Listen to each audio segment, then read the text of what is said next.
Hey everyone, and welcome to episode 230 of the Tick Bootcamp podcast. The title of today's interview is Foundation for Healing, an interview with Lauren Less. My name is Richard Johannesson. And I'm Matt Sabatello. Now, on this podcast, we try to find people who are at different stages in the healing journey because it is a stage-by-stage journey. And we found someone who was on a long diagnostic journey, almost 15 years, who finally got a Lyme disease diagnosis last year. She is now in the process of building the foundation physically, emotionally, and socially to begin her healing journey. And Rich, Lauren was doing everything right. She has also been diagnosed with EDS, POTS, MCAS, and even chronic inflammatory response syndrome. What I really enjoyed most about Lauren's podcast episode is her talking to us about the nervous system. She's found a tool that she can use to identify real data to determine the status of her nervous system and when and if she needs to take it easy and rest. Matt, the reason Lauren had to go out and get a tool that would give her data on how her nervous system was operating is because she lost touch with her body signals because she was gaslit by doctors during her journey, meaning she would go to doctors, and what doctors would tell her, because they couldn't come up with a diagnosis for her, was that she was fine. And because they told her she was fine, she had to learn how to essentially ignore her body signals, which has now been something that she has to become reacquainted with. And she's using a piece of technology to become reacquainted with her feelings. And that's a really powerful element of this podcast for people who are going to be listening. So, Matt, without further ado, I'm really excited to introduce Foundation for Healing with Lauren Less. Hey, Lauren Less, and welcome to the Tick Bootcamp podcast.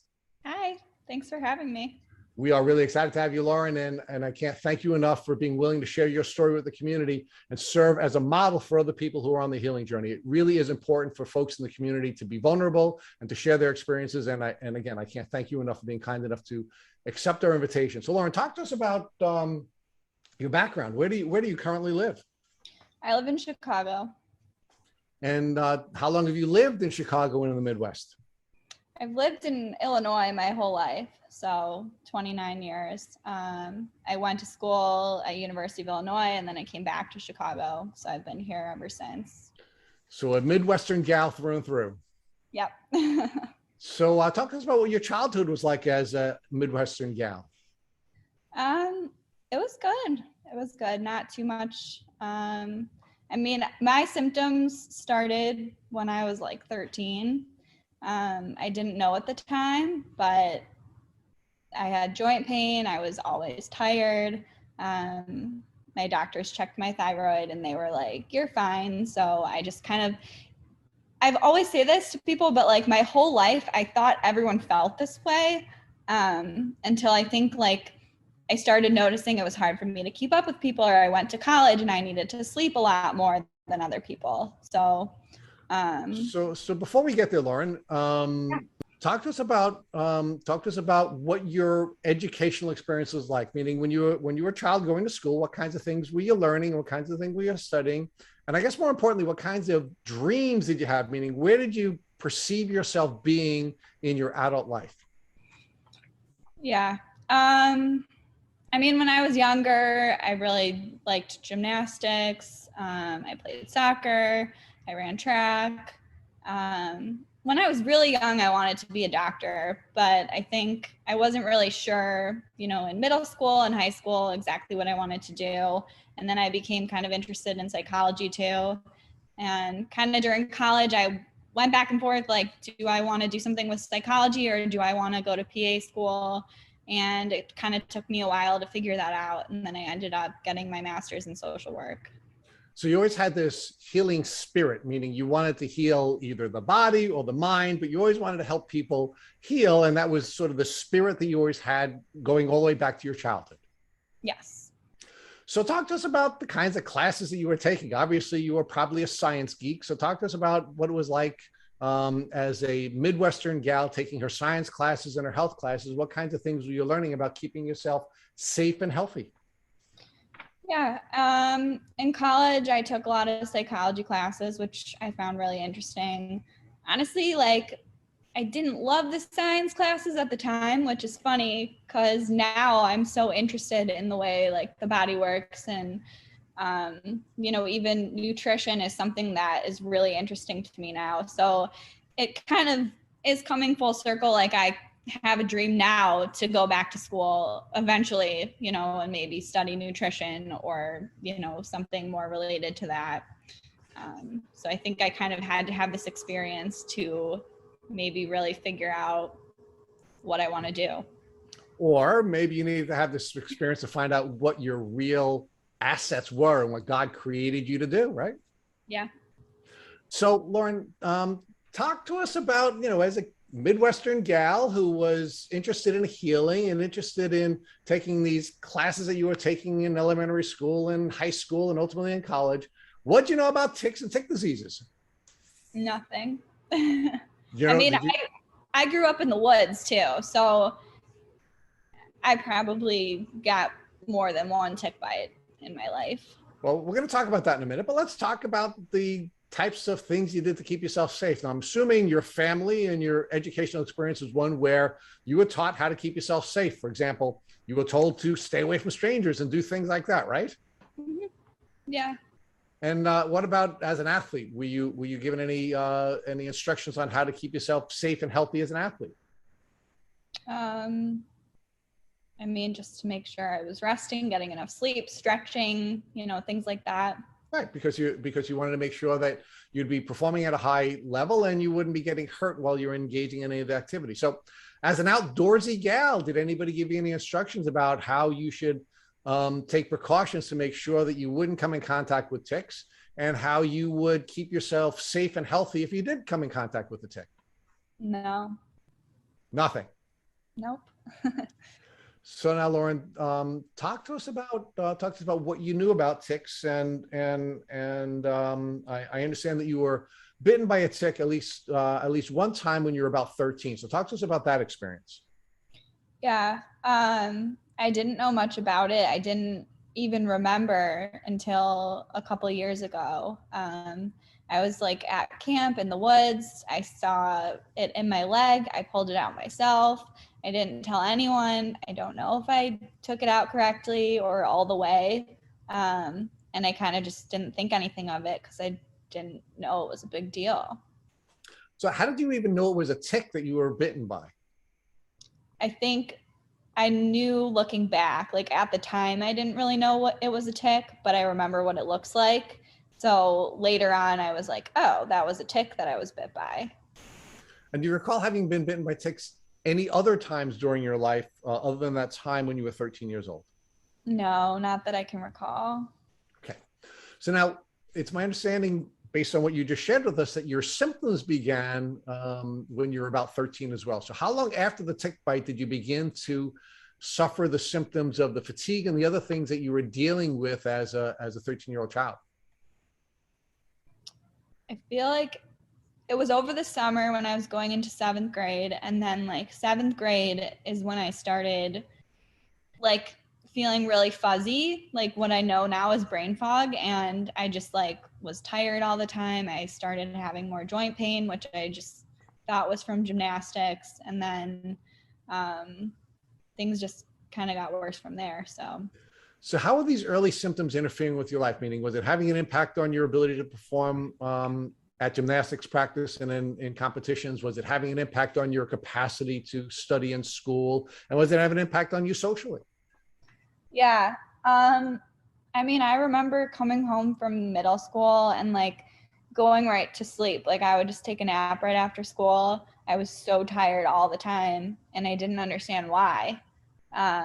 Like I was missing sports. I wanted to go, but I just like was so tired I couldn't go. So I would like call in sick all the time to school and things like that. And it wasn't really sick. I was just like so exhausted and I could sleep the whole day. Like, so that's kind of how that manifested. So how is your family reacting to the severe fatigue symptoms and your desire not to go to school? Is anybody suggesting that perhaps maybe you weren't sick and that you should be going to school? Talk to us about how your family was reacting to this fatigue and your desire not to go to school.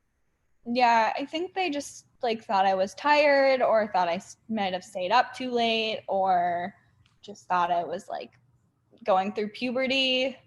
So it was kind of around that age too, where it was like, maybe you're having growing pains, or maybe you're tired because you're going through puberty, and doctors did all the blood tests and they checked my thyroid and said everything was fine. So I was kind of just told, you're fine. So when was the first time you went to a doctor after the tick bite and the onset of your severe fatigue? Yeah, I think it was around 7th grade. And do you know what type of doctor you went to visit with at that time? It was just my primary care doctor, but I remember something came up on my thyroid panel, and then they checked it again and it was all normal. So they just told me I was fine. So when the doctors told you that you didn't have any symptoms, and I hear you saying they were telling you you were fine, right? Now, did you believe that you were fine, or did you believe that you were really sick and that they just weren't finding what was wrong with you? I think at the time I believed I was fine, and I just thought everyone felt that way. Like I trusted that they knew what they were doing at the time. And I guess like looking back, my gut feeling was always like something's wrong, or I shouldn't be this tired, or it shouldn't take me this much energy to do all these things. But I just kind of got to the point where I was like, maybe I'm more tired than the average person.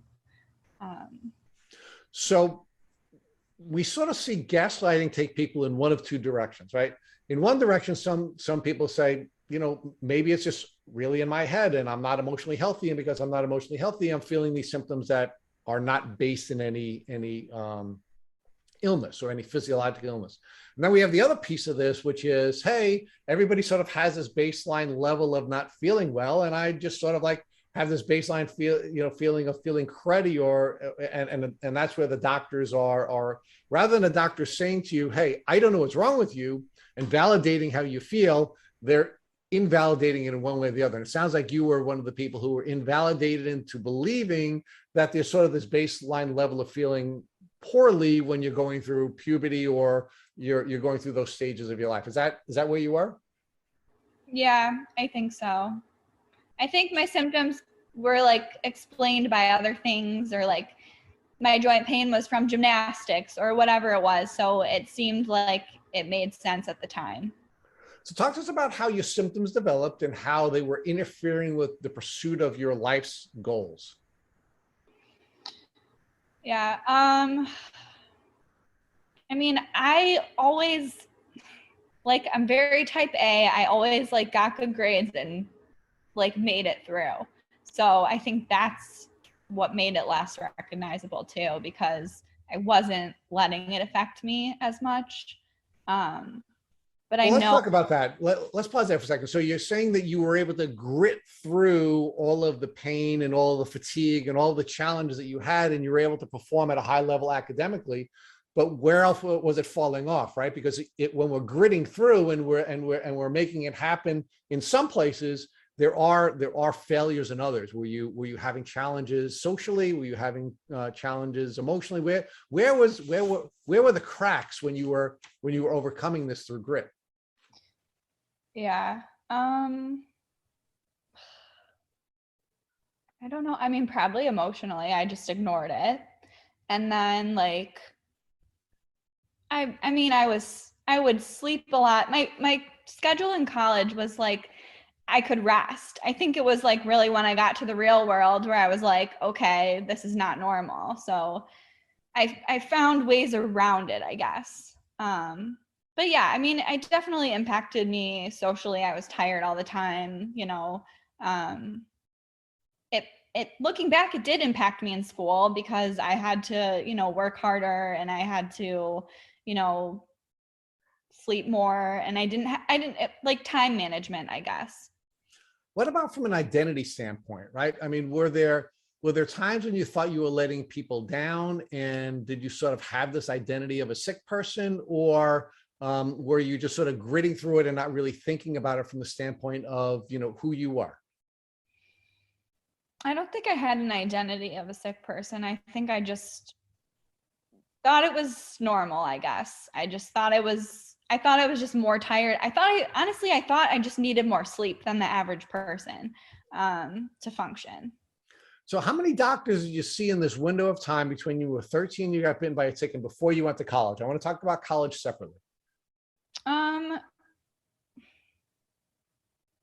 Things didn't progress very much during that time. There was like senior year of high school, I started having like some GI symptoms. And so I saw one doctor and they were like, okay, you're fine. So the symptoms ended up going away. I think maybe like the stress of applying to college and figuring out like where I was going to go maybe exacerbated everything.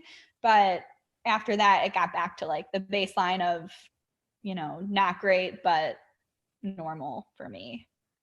So now you go to college, right? You have this vision that you're going to be in the healing arts. You're either going to be a doctor or you're going to be a therapist of some sort. So talk to us about how that desire was developed and how you chose your college to ultimately develop those skills. Yeah. I mean, I've always had this like desire to help people in some way. So I think that's kind of where that came from. And I've been interested in psychology for a while. So those were mainly the classes that I took in college.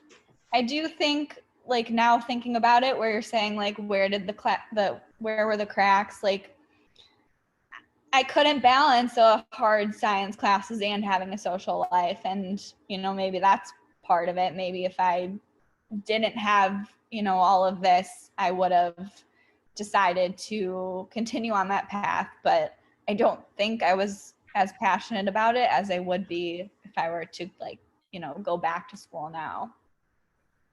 So now talk to us about what your experiences were like in college and how your health was being impacted by the college experience. I mean, I just like literally remember being exhausted all the time and like, I stayed up late. I mean, I was explaining it. I was explaining like, okay, I'm drinking. Okay, I'm staying up late. This is normal. So again, I kind of was like, okay, this is normal, even though I would sleep way later than my friends or, whatever it was. So now I understand when you were about 18, you had an experience where you were diagnosed with mono. So talk to us about that. How did you get diagnosed with mono and how did that impact your healing journey? Yeah. So when I was 18, I did get mono, and looking back, like I know that was an issue now, but at the time I was like, okay, yeah, and I think that did kind of exacerbate the fatigue at that time. And then the GI issues came, but I kind of just got back to my baseline after that. So Lauren, you saw a number of different doctors between your tick bite when you were 13 and now this mono diagnosis when you're 18. At any point when you were on this health journey, did any doctor who kept saying, you have symptoms, we're testing you, you're fine, did anyone ever say, perhaps you might be suffering from a tick disease? Did that ever come up? Or did anyone in your family who was bringing you to doctors do any research to suggest that perhaps you were dealing with Lyme? No. So now let's talk about your fast forwarding through your college experience.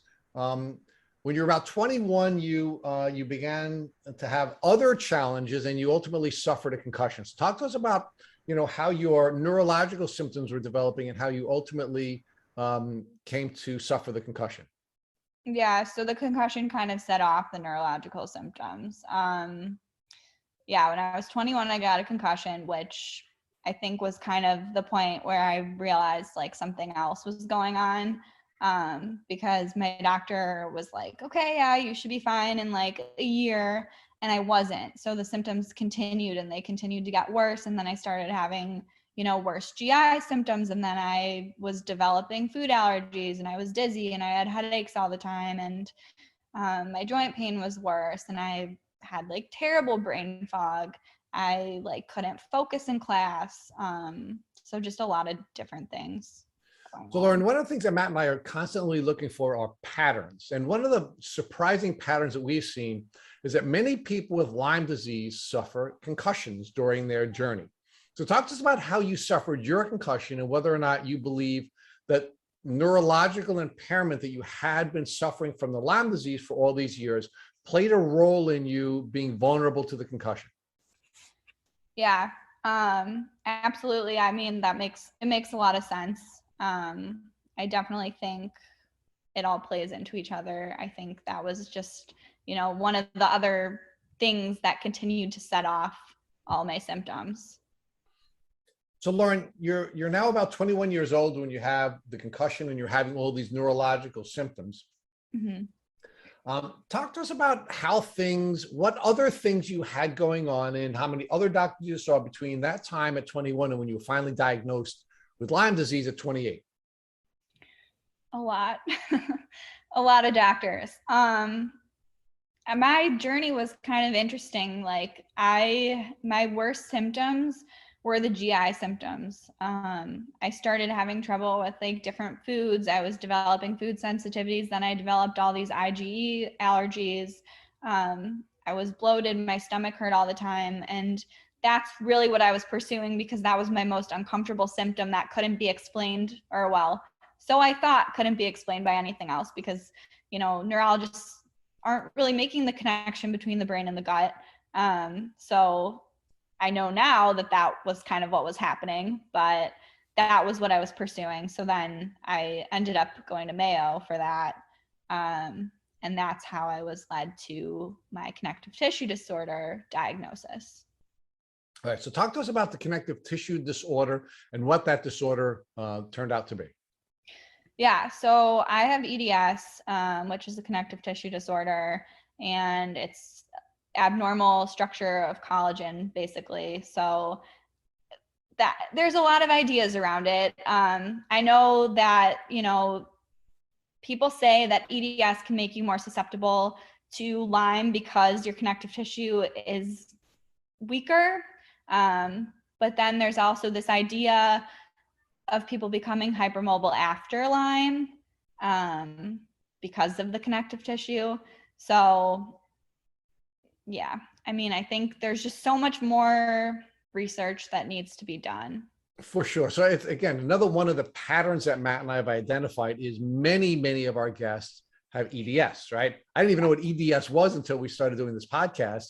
And it was shocking to me that there is a connection between the two. And when we discovered that EDS is a genetically based disorder, that we have certainly been focusing on the vulnerabilities that come along with EDS and how it may make you more susceptible, or it may cause immune disruption that makes you more susceptible to becoming chronically ill, not just acutely ill, but chronically ill. But you're again showing a lot of these very traditional patterns that we keep seeing when we interview folks. So were you diagnosed with anything else on this journey? Right, you're on this journey. You're like, I guess 15 years into your journey before you get diagnosed. What other kinds of diagnoses did you receive? Yeah, after that, I was diagnosed with POTS. I have like a clinical mast cell activation syndrome diagnosis.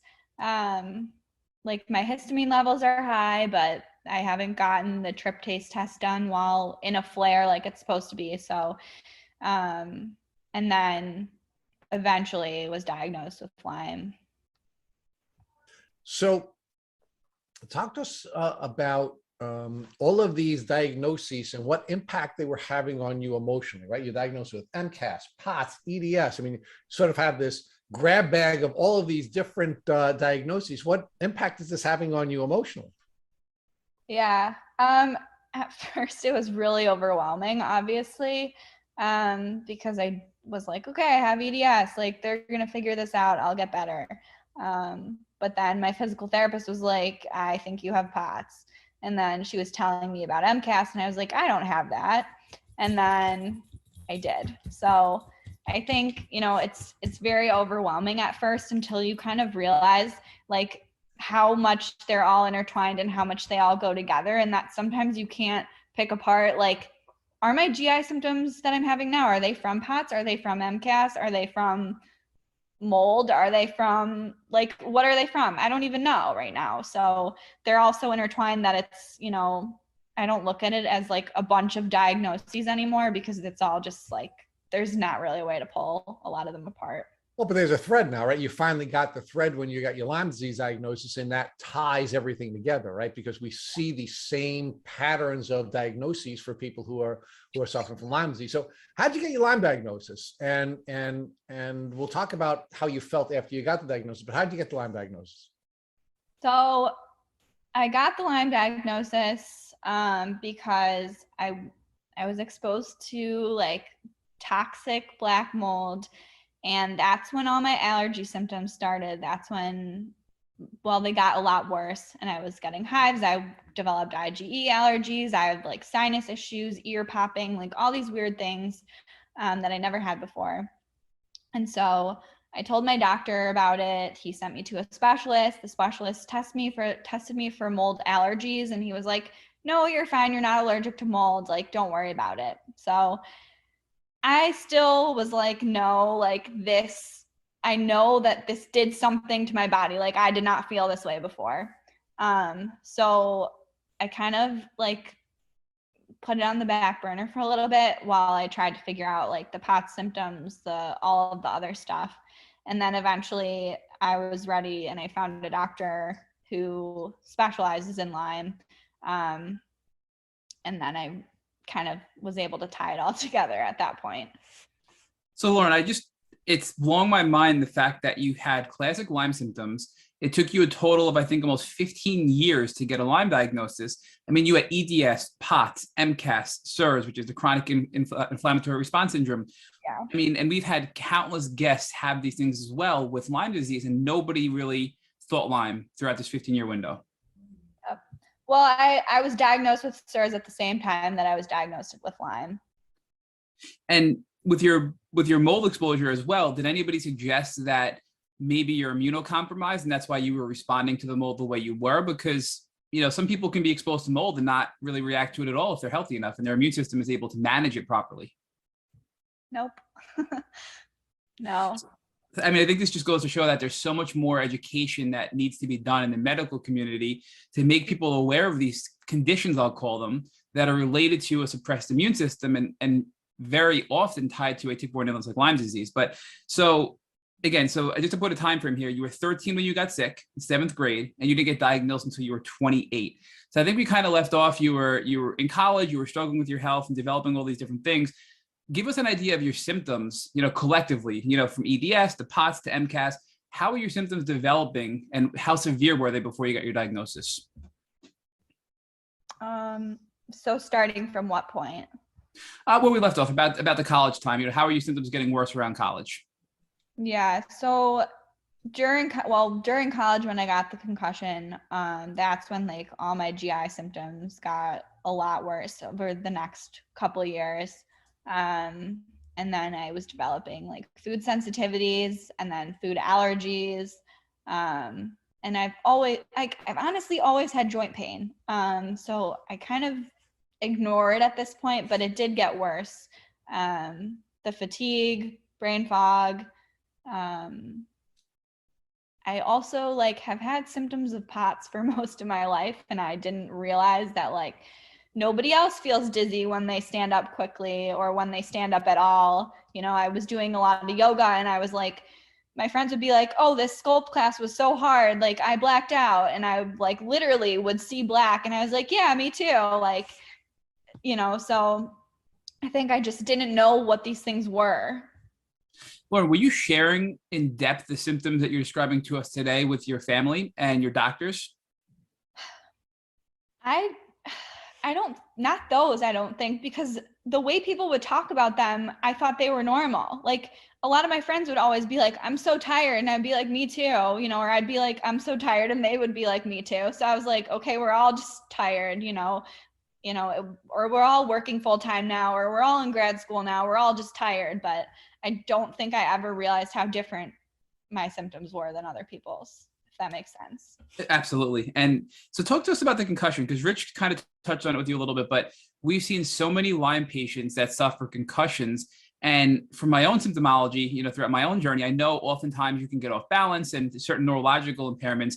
So do you believe that that is what led to your concussion? Is that neurological impairments from tick-borne illness, undiagnosed tick-borne illness, led to your concussion? I don't think so. I think the concussion was what led to the exacerbation of symptoms. So that's when your neurological symptoms started to really kick in, was after the concussion, it sounds like. Yeah. Now talk to us more about how you found your Lyme doctor, because you did mention that you finally found a Lyme specialist. That's how you got diagnosed. But what brought you to that Lyme specialist at that time? It was mostly the mold. Like I wanted to find somebody who understood this, and I was like, I just need somebody to test me and make sure that this isn't contributing to any of my health issues, because I had gone through, all the doctors with EDS, POTS, mast cell activation syndrome, and they kind of did what they could, but I was like, I think there's something more here, and I just want to rule it out. So I found this doctor from an EDS group in Chicago. So that's how I found him. And Lauren, in a lot of these groups, especially EDS groups and POTS groups, it sounds like you may have been actively participating in online groups. Did you ever come across Lyme disease as being a common thread in any of these groups? Sometimes. Did it ever trigger that, hey, did it ever raise a red flag in your mind, or were you just so focused on the mold exposure and all the, these other misdiagnoses that you were receiving that didn't really register with you that possibly that was the common thread among all your diagnoses? Yeah, I thought about it a little bit. I think it came up a couple times, and I also got tested for Lyme when I think it was like 2015. My allergist tested me, and it was like 2 bands were positive, and she's like, okay, yeah, like you don't have Lyme, don't worry about it. So at that point I was like, I was already tested and I don't have it. So I think just like the understanding around the testing too was a big part of it as well, because I thought it was already ruled out. And your allergist never told you that these tests aren't accurate, and some say they're as inaccurate as 60% accuracy. That was never shared with you. Yeah, exactly. So now, thankfully, I guess thankfully, but not so much. You were exposed to black mold. You were trying to dig deeper to see if that was connected to your health decline, which it probably was looking back, and you find this Lyme specialist. So walk us through what that was like, seeing this Lyme specialist talking about mold, and then how the specialist brought up Lyme as a potential root cause as well. Yeah. So, he did like a ton of different labs, and that's how we figured out that there's like mold in my body. And then he did the Lyme testing, and that's how I tested positive for Lyme. Yeah. Lauren, did he test you for any co-infections at the time? Do you remember? Yeah, he did. Were any of them positive, or just Lyme disease? Yeah, I have a couple of co-infections. I haven't necessarily started treating like the Lyme yet. So I'm trying to not go too far into that yet. So, but I know people will say like, okay, that symptom you have is like Bartonella, or this symptom is that. And I'm like, okay, yeah, but I don't know. I kind of like compartmentalize it. You have to treat this first, and then this, and then this, and then that. And like, then I'll get there. So one step at a time to not overwhelm yourself, basically, right? Yes. So now you know that you have mold toxicity, and your body's fighting off mold, and now you have Lyme disease, and you're with this. What type of doctor was this? You said, I think it was an allergist?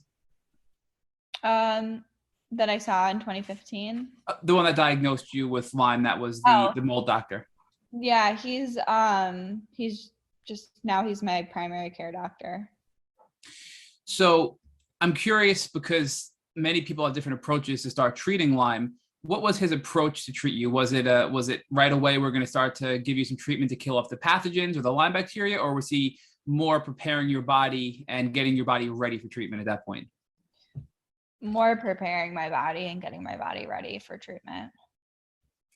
And walk us through what that discussion was like when he met with you and said, you have Lyme disease and mold toxicity. We're going to start to treat you. What kind of message did he give you? Did he tell you this was going to be a long journey? Did he say that this is going to be something we can knock out in a few months? Because sometimes we have people on the podcast and they have these false beliefs that they're going to get better in like 6 weeks, right? What was your expectation after getting your diagnosis? No, he told me that it was going to be slow and like a longer process, and that different things work for different people.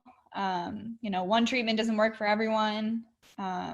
So I think, by that point, I kind of knew like this was going to be a long journey. Like anything I did for POTS or mast cell activation syndrome or EDS, like those were all slow things too. Like I would get, a little bit better. So I already knew like whatever I had was not going to be like gone with a pill. So. Lauren, did this doctor, your now primary care physician who diagnosed you, connected dots with everything else? And does he believe that your POTS is connected to your Lyme and your MCAS is connected to your Lyme and your SIRS at that point was connected to Lyme? Does he think that they're all related? Yeah, definitely. So based on that, what was the first takeaway? What was your first thing he wanted you to do to start addressing chronic Lyme disease and mold toxicity? Yeah.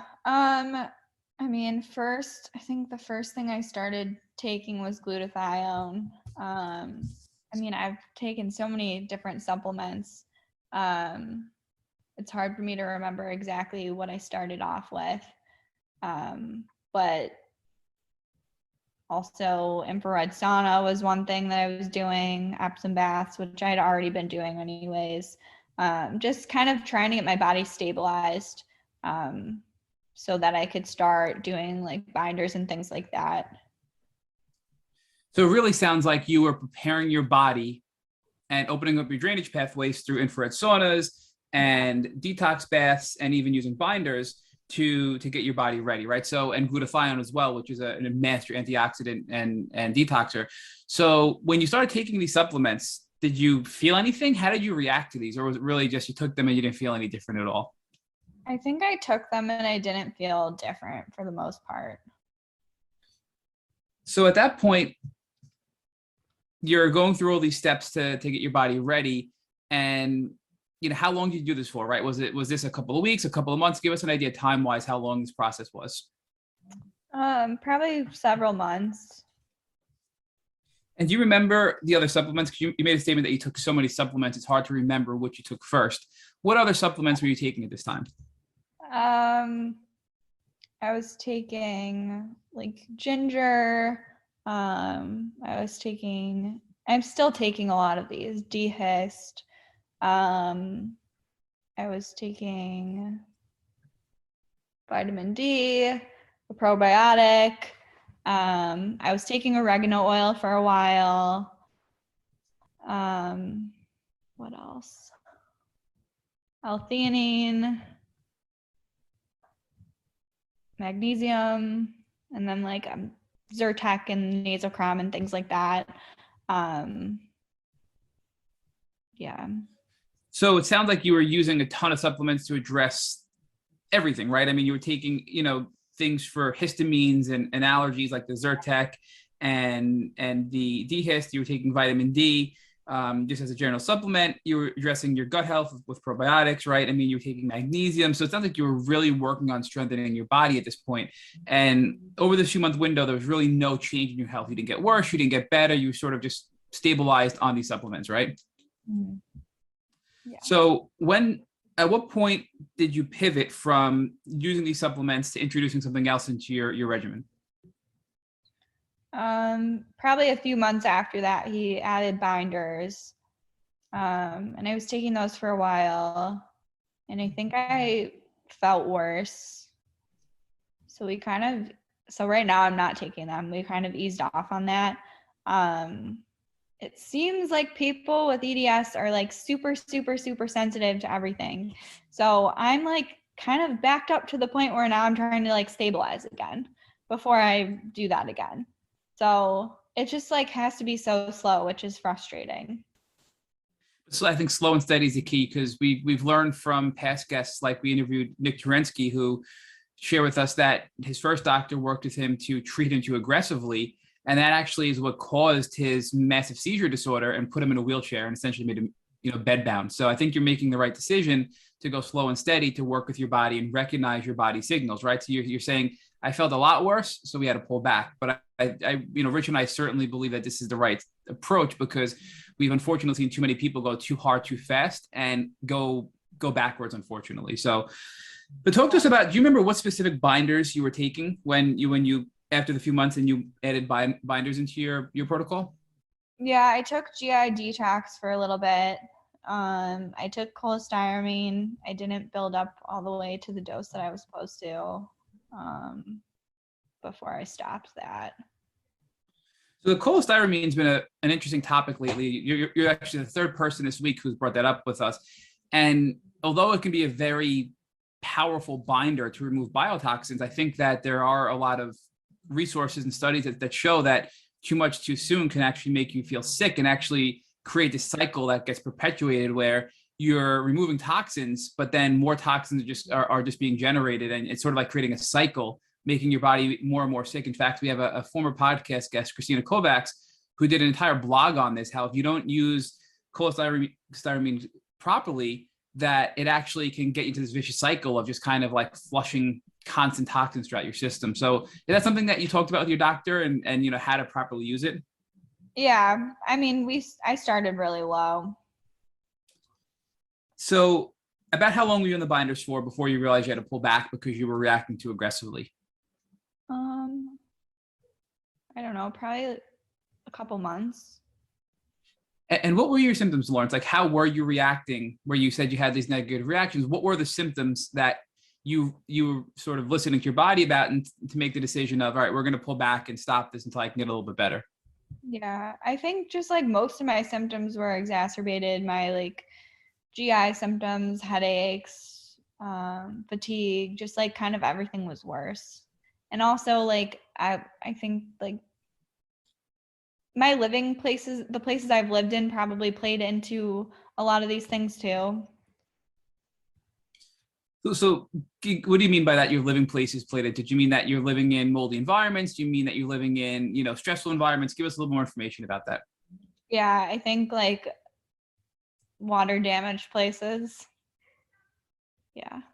And we know, one of Dr. Rolls taught us about 2 years ago when we first created Take Boot Camp that one of the things that will sort of lead to chronic Lyme disease and prevent you from getting better is constant exposure to black mold, which we know you had, right? Black mold and mold in general is an immune suppressor that will literally prevent you from getting better. So I think that's something that you've been exposed to, and it sounds like through the use of binders and testing and remediation, you're taking steps to I guess rectify that moving forward. Yeah.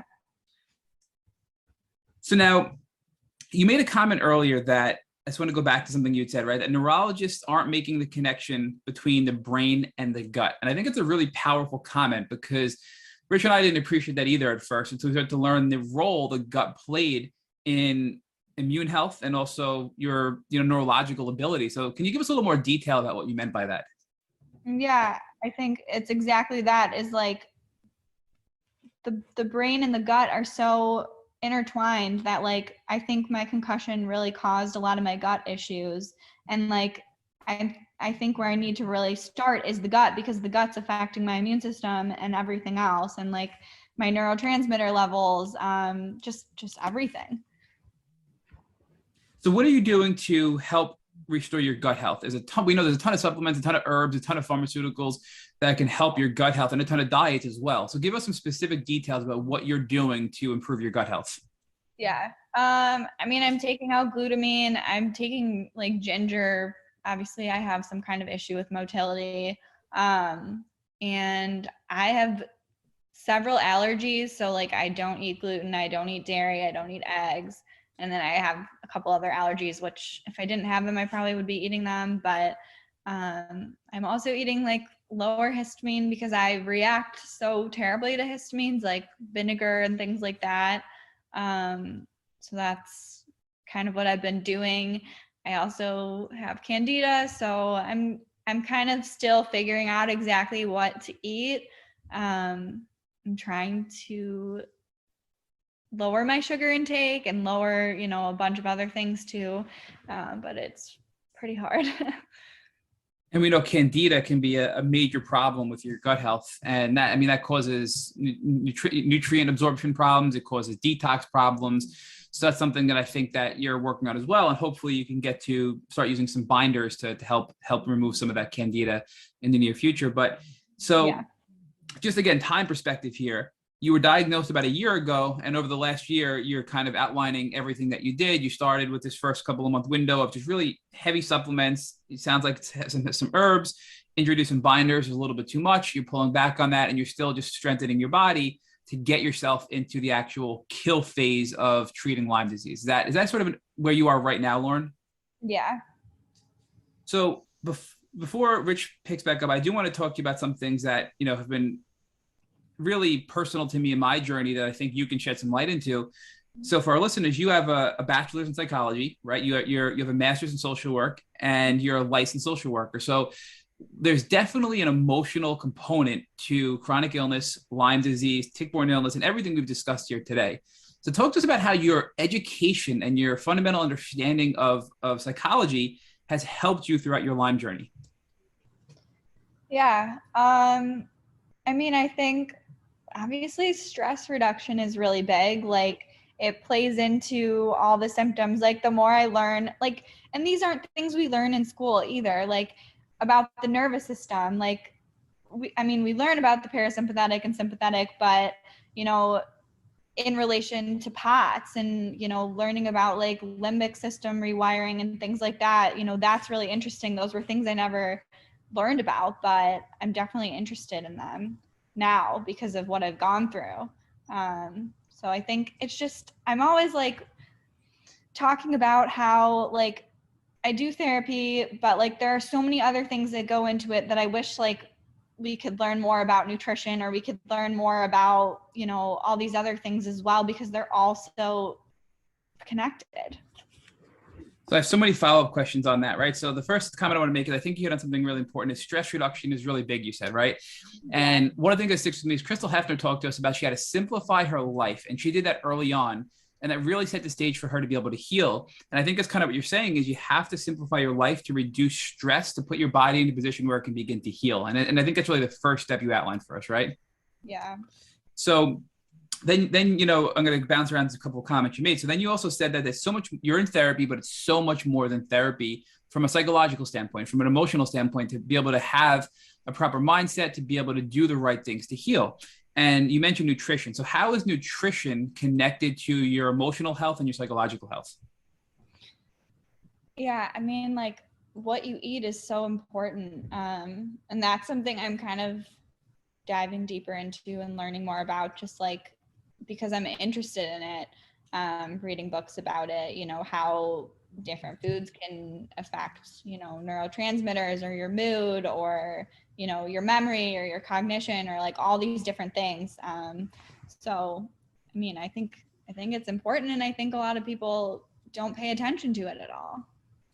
Well, from your own personal experience, what are foods to avoid when we're dealing with inflammation, which most of us are, and foods to avoid when we're battling things like anxiety and depression and emotional problems related to Lyme disease?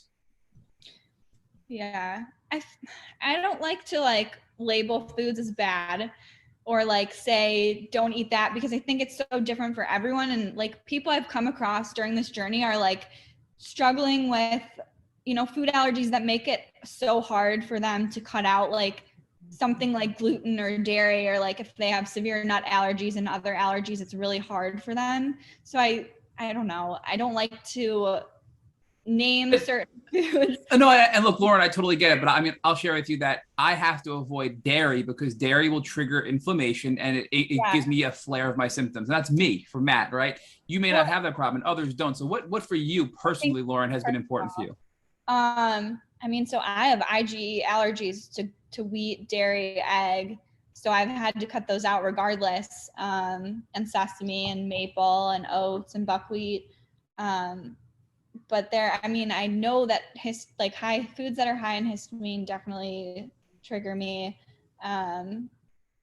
It's kind of, I'm at the point where like a lot of things are triggering me. Like it's hard for me to eat too much of anything. Like I can't eat a lot of like chickpeas or beans. And then like, I think nightshades might be kind of an issue too. And sugar definitely causes an issue. So I'm kind of at this point where I'm like, okay, I'm trying to eat like a little bit of everything, but also increasing my protein has been really helpful the last couple of months. So I'm trying to focus on that. But I think That's really important, right? With the protein. And that's something we learned, through doing this podcast, especially with EDS, is Yeah. Lyme loves to eat the collagen and we need to sort of replenish that through eating protein. And a high protein diet seems to help people with Lyme disease. So what are your thoughts on the connection between EDS and a high protein based diet? Yeah, that's something I recently learned was important. So I'm actually also seeing a nutritionist that specializes in EDS, POTS, MCAS. So that's the first thing she told me to do, was try to increase my protein to, a higher amount that I was eating. And once I started paying attention to it, I was like, I'm not eating any protein. So I thought I was, but I was not eating anywhere nearly enough. So I think that's helped a little bit with energy levels. So give us an idea, how many grams of protein are you consuming a day for you personally, for Lauren? What is a good amount as far as a quota for protein for you? Yeah, I'm trying to get up to 90. Like I'm getting 90 grams. I'm getting around, I'm getting to like 70, but I'm trying to get there. So beyond, obviously, and I think you gave us another really important tip, is in moderation. If you eat too many chickpeas, you're going to react, right? And I have that same experience where certain foods in moderation are okay. If I have too much of a certain food, I flare. And I think that's a really important note that we need to make individually and see what we can do and can't do. But, you have a lot of food allergies. So people who are in a similar situation or have food allergies, walk us through what you eat in a day that is a healthy diet for you that prevents you from flaring. So for example, today, what did you eat today that's a good, diet for Lyme disease? Yeah. Today's probably not the best example, but like maybe yesterday. What I eat on a normal basis, I make a smoothie in the morning with like fruits that I can tolerate. So like blueberry, mango, cherry, and then I'll do like some kind of protein powder that I can tolerate. And then I do like chia seeds and hemp seeds in there with like some almond milk, and then some almond butter or some sunflower butter if I want to. So I try to get like a good like 30 grams of protein in my first smoothie, so I like don't have to worry that much about it for the rest of the day. And then lunch will kind of vary. Like I'll have like soup or salad or something. I try to just add a lot of veggies. For a while I was like very, very plant-based, like not eating a lot of meat at all. And I know like the opinions on this are really split too. So I wasn't feeling well doing that, and I started adding like some more chicken and turkey in, and I just kind of try to be very balanced with my diet now. And I think, again, that's very personalized, but from my experience, chicken is a very good meat that is something that many Lyme patients can handle. I mean, that's the primary meat that I have to get protein, is I eat chicken on a daily basis. And for me, it works very well. And it sounds like for you too. So, Lauren, I also want to bounce back to the nervous system, right? Because we're just fascinated by the nervous system, the parasympathetic nervous system, the sympathetic nervous system, and what foods and what what things can trigger that. So you did mention that that's something that's not talked about enough. So what have you learned about the nervous system? And what tools do you implement in your own life to help you balance your nervous system so you're not stuck in a constant state of fight or flight from your nervous system? Yeah. And that's, a big piece of this too, is like something I didn't realize is like, I've probably been stuck in this fight or flight for like years, for the most part. Like my body's in it more than it should be. Right. So, that was like kind of a light bulb moment too. But I track my HRV. I don't know if you've talked about this before, but that's kind of a tool I use. No, I'm sorry, Lauren. Can you, what is HRV? Because we haven't heard of that before. It's heart rate variability. So it's kind of a way to look to see, where your nervous system and recovery is at. So that's something that I track every night. So it's basically it's a nervous system indicator as to how well you're doing with your nervous system health. Is that am I understanding that correctly? Yeah. So, and then there's a scale to know what's a good number. And I'm guessing we can probably Google this too and find it, right? For people that are listening and see what an appropriate heart rate variability number is. Yeah. So it's kind of, there's not like a certain exact number, but if you Google it, it will show you like the middle 50% of your HRV values, like by age.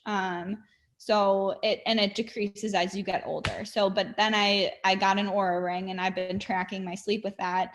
And so I noticed like my HRV is much lower than, you know, the normal range.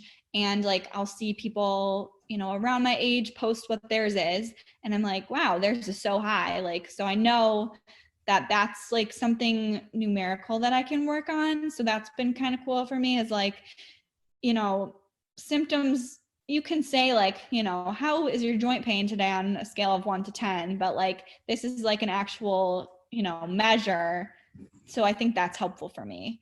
Does that make sense? No, for sure. And I'm just trying to put together the dots because I think I want to try it myself. So it's heart rate variability. And the way you track that is, I think you said you use an Oura ring when you sleep to track your sleep, but it also tracks your heart rate variability. And that number is an indicator of your nervous system health, basically. And the lower the number, the lower the number, the worse off you are. Is that the takeaway I'm getting? That's the idea. It's like when you have higher HRV, it's meaning that your body is responsive to like the parasympathetic and sympathetic, and that it's more balanced. Okay, so the higher the HRV, the more balanced your nervous system is, and the more healthy your nervous system is. So, what is an Oura ring? And I apologize for asking you all these questions, but it's really interesting to learn about how people can track their nervous system. Is it just literally a ring that's like an electronic device? It's a ring. I mean, it's similar to an Apple Watch, but it's just like a ring on your finger. And it tracks like your sleep. It shows, you know, how much sleep you got. It tracks your body temperature. It tracks your heart rate. And it'll kind of tell you like, you got like a readiness score for the day. It'll say something like, take it easy today. Like your readiness score is not very high. Or, you know, if I woke up a lot in the middle of the night, it'll say like, go easy or something like that. The main reason I got it was to check my HRV and kind of have like a tangible number to measure to, you know, be able to work on this nervous system balancing. And what is it? Is it wireless and it connects like an app on your phone where you can track all this data? Yeah. So this is really fascinating because, you know, we just love being able to, you know, I don't like the word intuition, but it really, you know, it is intuition, where listening to your body. Rich calls it body signals. You know, we've had other people call it body confidence. So listening to your body and learning from it and giving your body what it needs based on your own intuition. But this ring, it sounds like, can help you fine tune that and hone in even more to give you tangible data and numbers based on real physical things going on. How well did you sleep? What's your heart rate variability, to sort of confirm your suspicions based on your own body signals and help you then determine what you should or shouldn't be doing that day. So a fun question here is, do you think that your reaction when you wake up, if you know, I had a really bad night's sleep, is it pretty consistent with the app and the ring, you know, or have there been times where you've been shocked, like, I thought I had a great night's sleep, but it's telling me to take it easy today, or vice versa? Yeah, I mean, I think it's pretty consistent for the most part. And I think my HRV has a lot to do with like how I felt the day before, like if I was stressed, if I was relaxed, what I did, if I overexerted myself. And you brought up something interesting with like the listening to your body, because I don't feel like I'm that great at that, honestly. Like I've gotten better over time, but I don't know if like I ignored my symptoms for so long that I like am kind of disconnected from my body now. But so that's been like kind of an interesting piece of this too, is like trying to listen to my body, especially with food. It's taking me years to figure out like exactly which foods are good for my body, because I'm constantly am bloated and have GI symptoms. You know, they've gotten better over time as I've taken out gluten, dairy, egg, you know, all of these things, but I'm still trying to figure out like how to feel good in that area. And so much of that, Lauren, though, is trial and error. And as you heal your gut and as you heal from Lyme, you're going to be able to introduce more foods that you couldn't before. And your body is going to give you those signals, right? Okay, now I can tolerate, you know, maybe a little bit of gluten. Now I can tolerate, you know, a little bit of dairy or whatever it may be. And I think as time goes on, you're going to be able to get better and better at that. But it's really interesting that you found an actual aid or a tool to help you confirm the way you think you're feeling with this Oura ring. So That was a really, I think, powerful piece of what you're sharing with us today. And, the other thing I want to talk to you about is your limbic system rewiring, right? We've heard a lot about DNRS. We've heard a lot about GUPTA. We've heard a lot about vital side for this brain rewiring. What have you learned and what have you done in your own experience regarding limbic system retraining? Yeah, I mean, I bought the GUPTA program and I'm like slowly working my way through it.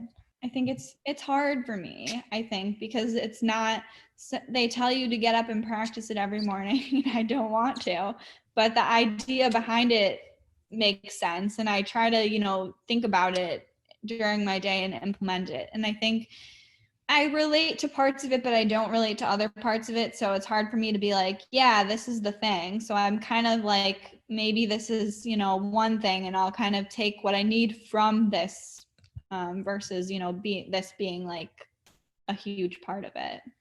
Can you give us, Lauren, a little bit more detail about the idea behind this whole limbic system rewiring? What is the core idea at a high level of what it's supposed to do to help people with chronic Lyme disease?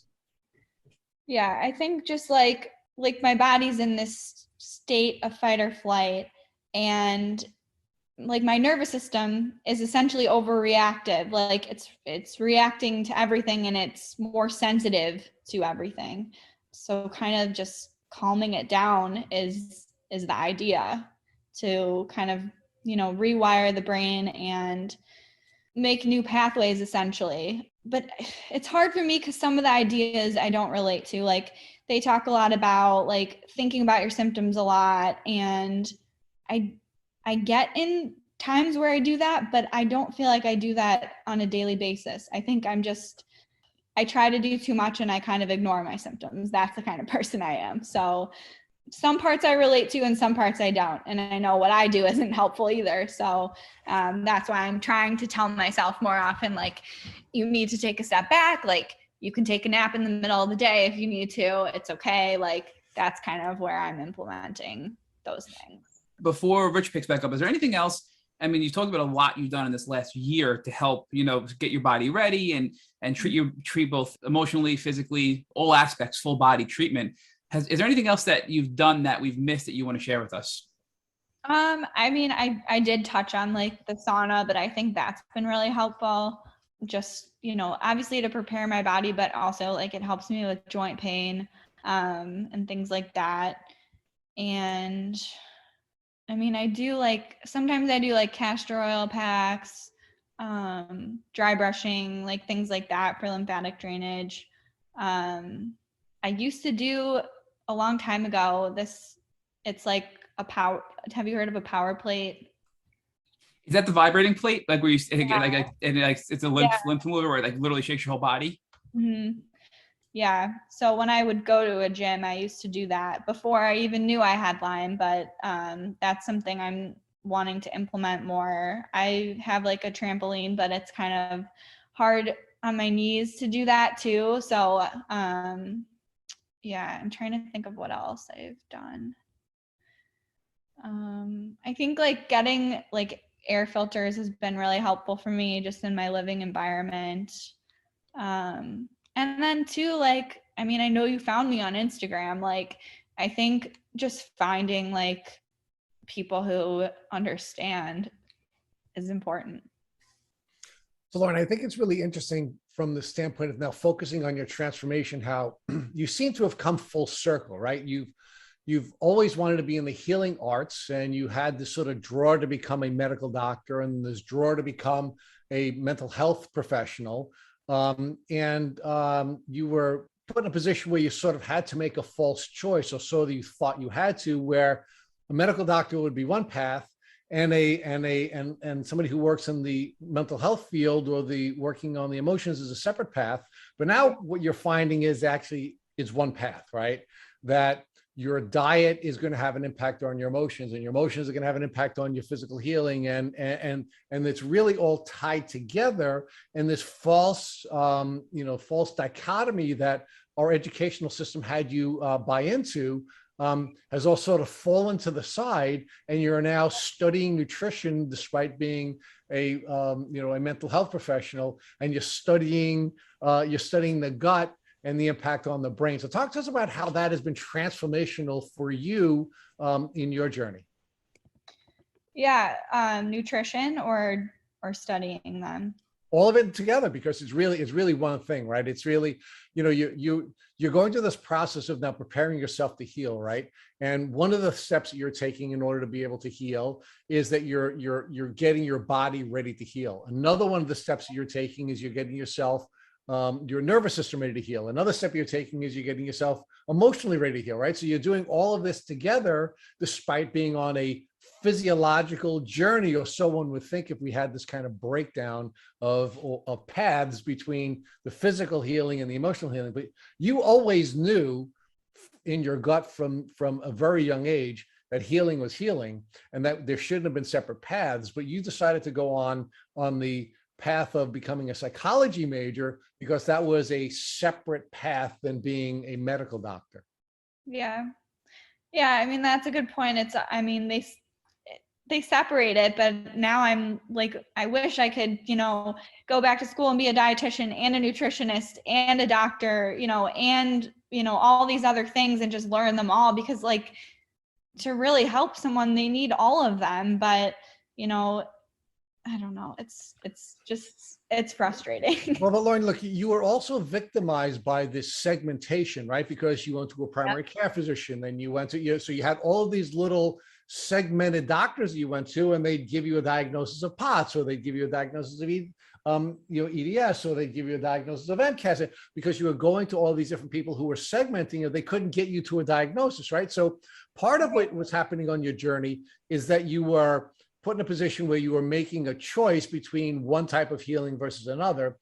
Also, what was happening on your journey is that you were being victimized by this segmentation or this specialization in the medical field.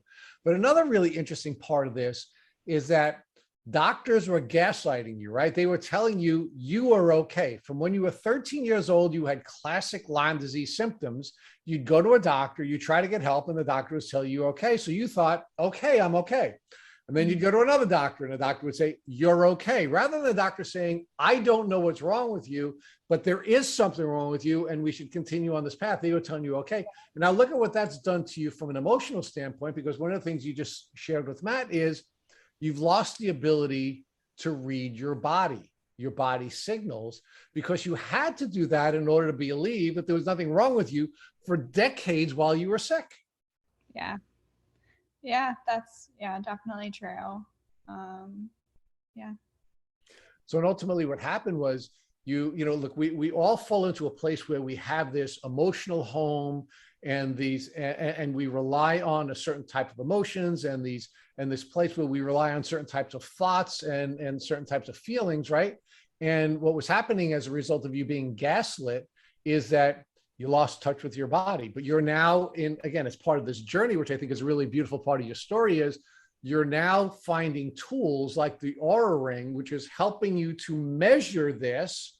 And then you can then learn to revisit an understanding of your feelings that have been stolen from you by all these people who are gaslighting you. Yeah.